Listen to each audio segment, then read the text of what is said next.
Hello and welcome to this week's coffee vlog. It's Friday the 28th of February and we're heading home from Halifax. I've just been dropping off some coffee at Copenhagen Bar and now heading home. So yeah, it's been a bit of a chaotic week, to be honest, this week. Last weekend was okay. Had a relaxing Saturday, and then Sunday went to work to do a bit more painting, get caught up with that, and then went to my dad's afterwards. Not a very exciting Sunday, but like I say, I got a bit more progress with the painting, which is the main thing. And then Monday morning I spent 1 hour 45 minutes trying to get to work. It was incredible. Just snowed. It snowed probably about 5 AM onwards, and obviously that had settled on all the roads and blocked them all up, and it was just gridlocked.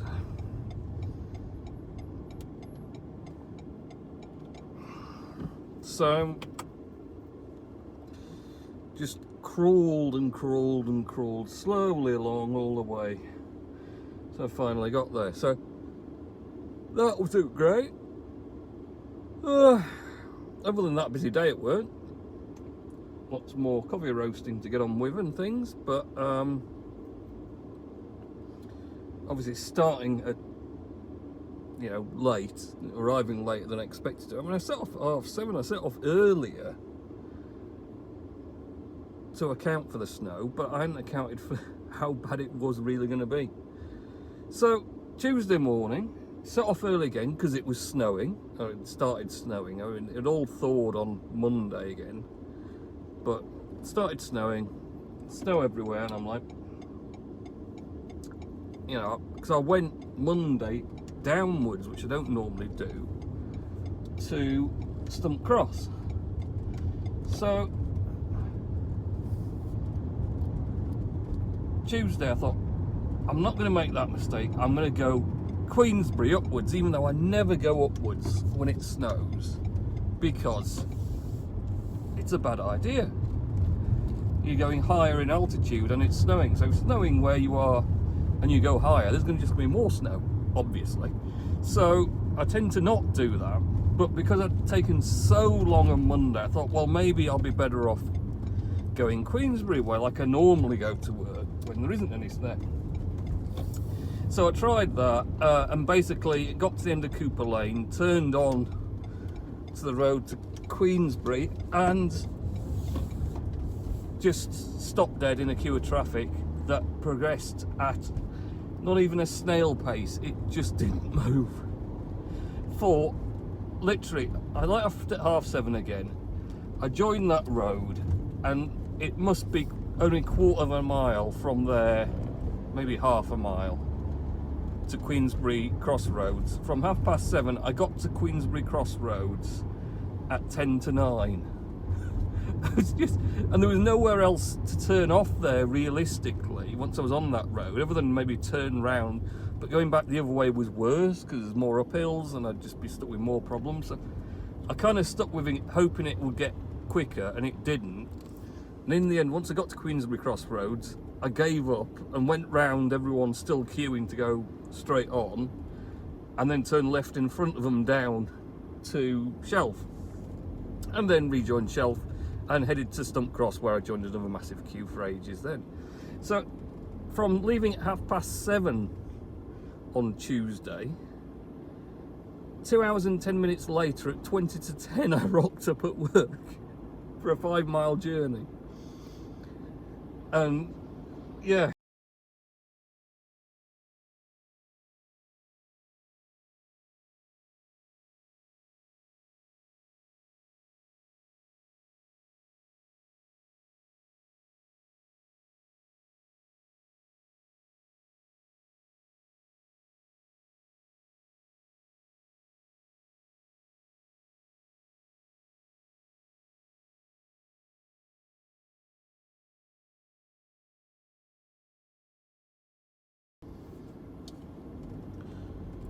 So, sorry, I'm going to have to edit that somehow, which is going to be a pain in the backside, because I've got a phone call, which is very awkward.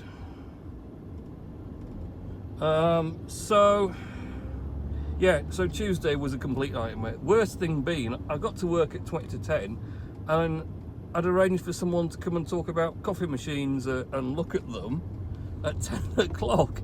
So I only just made it before the visitors arrived, and I hadn't got really everything warmed up or prepared or anything like that. So it was all a bit of a mad dash. And I was all like, oh, all of a fluster. So yeah, generally all of Tuesday was a bit of a mare after that as well. Fortunately, since then the snow's not been as bad. Wednesday morning, Wednesday was all right. Then it was forecast to maybe snow overnight Thursday. So Thursday morning, in the end, because there was this threat of snow, I got up at 6:30 and set off for work, and got there in 15 minutes because there was absolutely no one about. So but there wasn't much snow either in the end. I mean, that was like it's going to snow loads, and then it didn't actually happen. So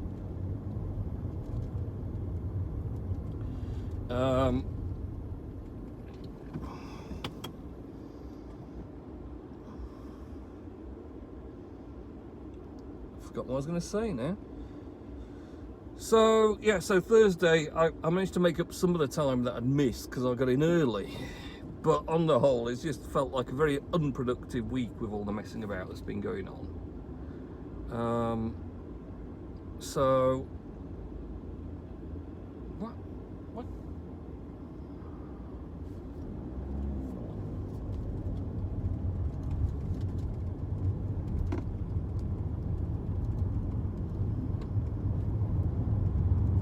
So they're all queuing up there. So we can't go anywhere. So yeah, what else has been happening? Well, the Steam blockchain's been pretty exciting for a change. It's all been going on.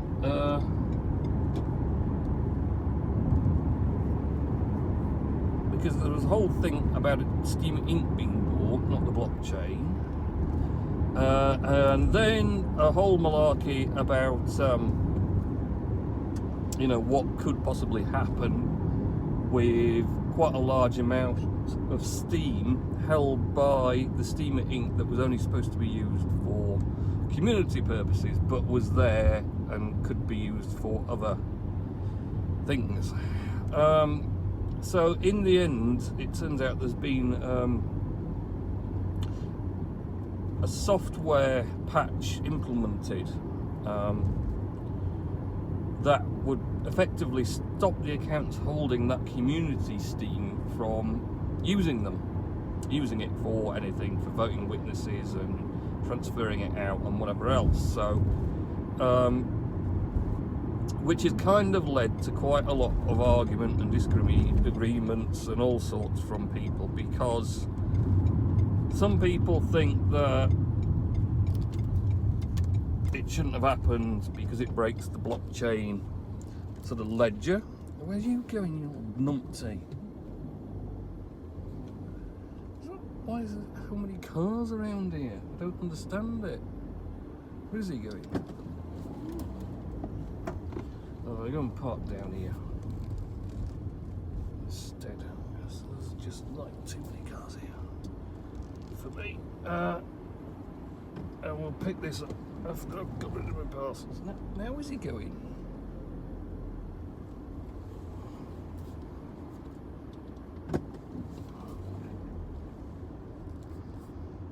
Right, see you in a minute. Okay, so we've filled up the petrol station with parcels again, and now we'll see what Mr. Nellis has got to tell us this week. So if I can find his email. Come on. Oh, here it is. Pops up like that. So, Mr. Nellis says, things to talk about on your vlog. Me as I've been to Bankfield Museum as a short Pennine Magpie trip on Tuesday evening to see a new exhibition called the fashion gallery, and as seen on TV, as normally Penryn Magpie has trips from the morning to the afternoon, and I have also been to Lightcliff tea rooms with my mum for lunch on Sunday afternoon. There's lots of things, Richard. Means have sang Kiss from a Rose by Seal at the Feathers pub on Tuesday evening. Very good.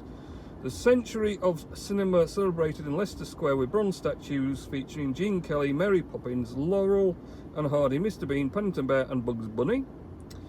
Hula Suchet's previous husband, as he had dementia, which she mentioned on Good Morning Britain on Friday. Have you seen Forrest Gump, and do you like Only Fools and Horses? Seen Forrest Gump, do like Only Fools and Horses, so yes, to both of those. Oh, why is this car just like parked in the most awkward place? So I've now got to... Right, there's someone coming.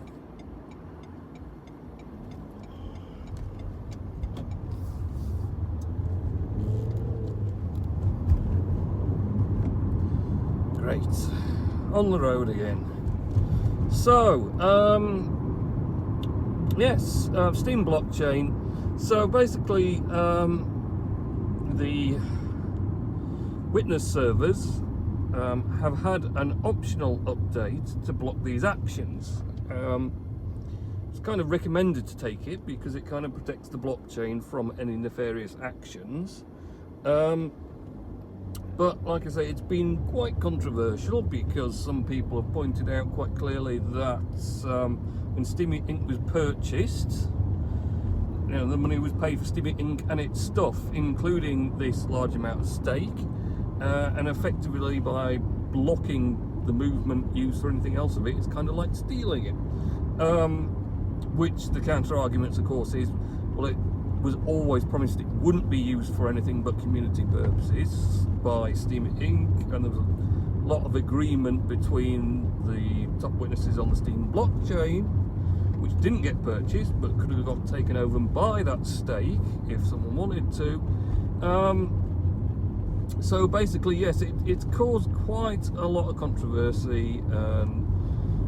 Although the majority of witnesses, myself included, have now updated their servers to this particular update to prevent any such actions, there's some still that haven't, are on the fence. There's some arguing that it shouldn't have happened. There's others arguing that it's completely destroyed the trust of the blockchain.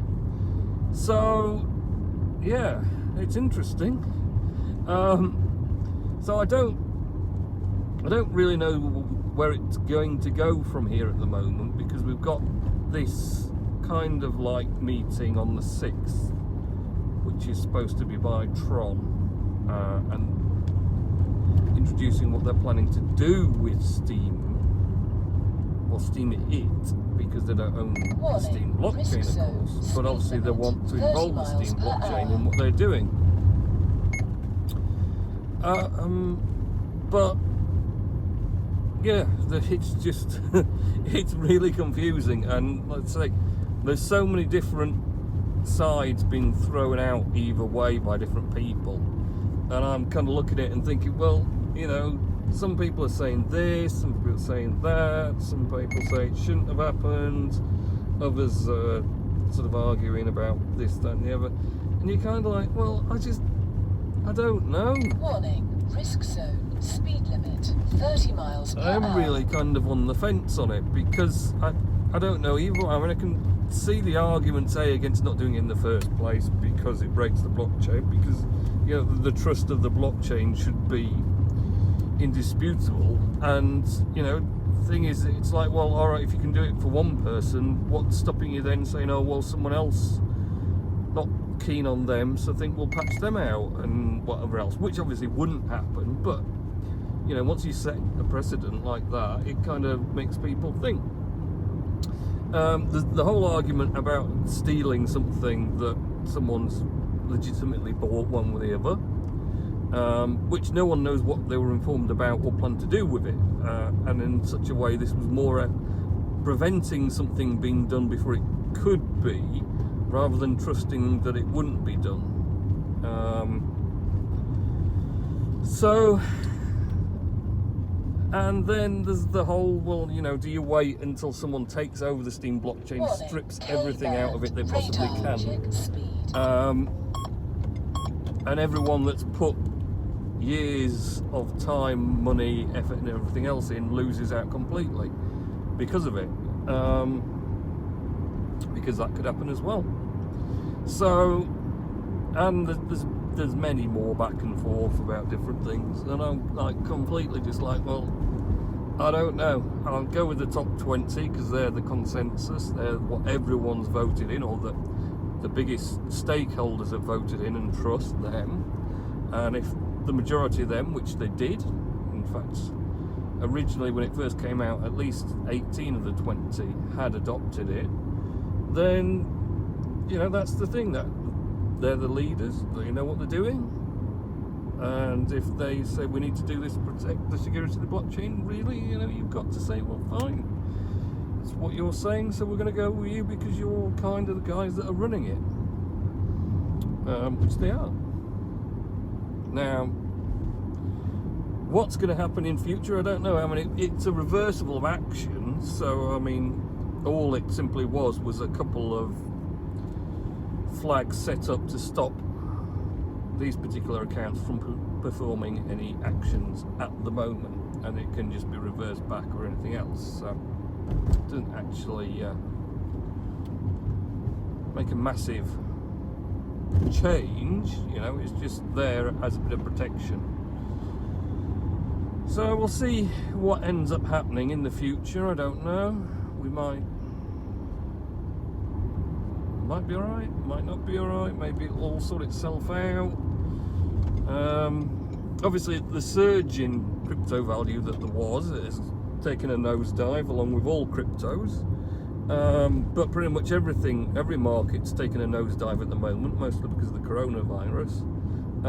So it may well be we end up, I don't know, it might rise up again. There's all, of course, talk of all this issues and forks and everything else causing the drop in the value, and it's kind of like, well, no, I mean, it's just following, it always follows markets, everything follows Bitcoin. Bitcoin's down, so everything's just down with it. And then,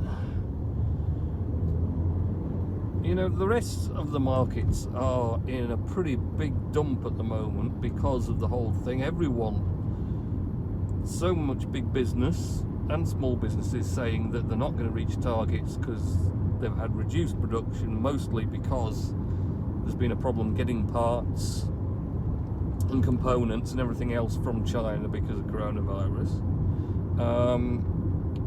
And then there's all different restrictions being set up and whatever else to try and block the spread of it. So that's really caused a massive worldwide market issue. So whether or not it'll sort itself out, who knows? Or maybe coronavirus will just keep marching on, because it's doing a pretty damn good job at the moment of spreading all over the world. More people, I think, in the UK have been picked up with having it, and I think someone in Wales has died now from it, who'd perhaps been to Italy. I think I didn't read that article fully, but it is kind of worrying that how much it is spreading about. So just have to wait and see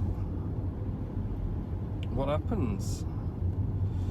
So yeah, Steam blockchain, other than all that malarkey going on, it is still ploughing on. I mean, there's quite a lot of posts from people unhappy about what's going on and everything else,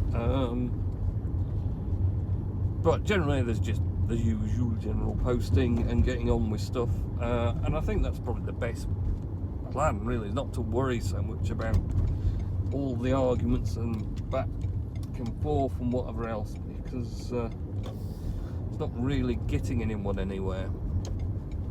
And really the main thing to do is just to try and sort out what the deal is with this stake that has been purchased and what the agreement was, and if, you know, people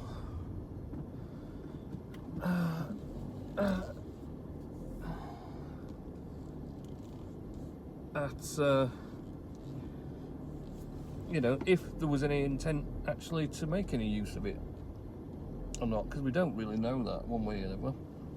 So I don't know, we'll just have to wait and see. Maybe it'll sort itself out at some point or not, maybe it won't, who knows.